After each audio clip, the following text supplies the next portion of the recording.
stratotype, comme je l'ai déjà dit, c'est une formation sédimentaire. Formation sédimentaire, un ensemble de couches sédimentaires riche. Parmi les caractéristiques du stratotype, il est riche en fossiles, de faciès qui est homogène. Il est riche en fossiles, la première caractéristique.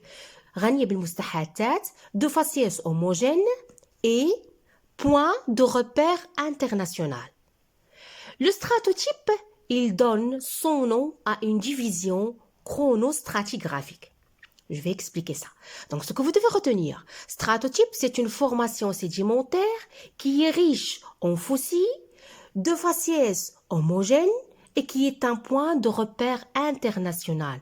Il donne son nom à une division chronostratigraphique. Si parmi les caractéristiques du stratotype, je le répète, il peut comporter des couches marines qui est riche en fossiles caractéristiques. Okay? La richesse en fossiles. Autre chose, une coupe bien exposée et complète avec une limite inférieure et une limite supérieure qui sera bien distincte.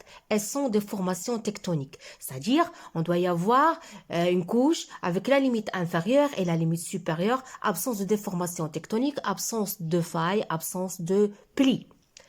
Aussi, un stratotype, il doit contenir des marqueurs biologiques, des marqueurs minéralogiques, des marqueurs géochimiques pour mettre des corrélations. Comment on peut déterminer le nom de stratotype? Généralement, le nom de l'étage est obtenu en ajoutant le suffixe -ia. Donc, toujours on ajoute le suffixe -ia au nom géographique du stratotype. Par exemple, ici, on a Dinante. C'est un stratotype.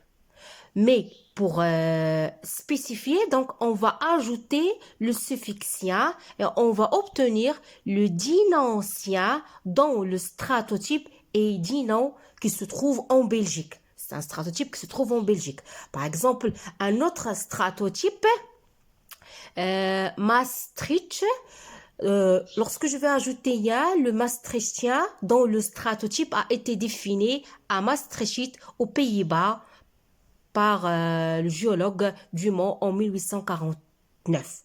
Donc, ce que vous devez retenir, mes chers étudiants, que stratotype, c'est une formation sédimentaire qui représente ces caractéristiques que je viens de donner, la richesse en fossiles, un faciès homogène et qui est un point de repère international.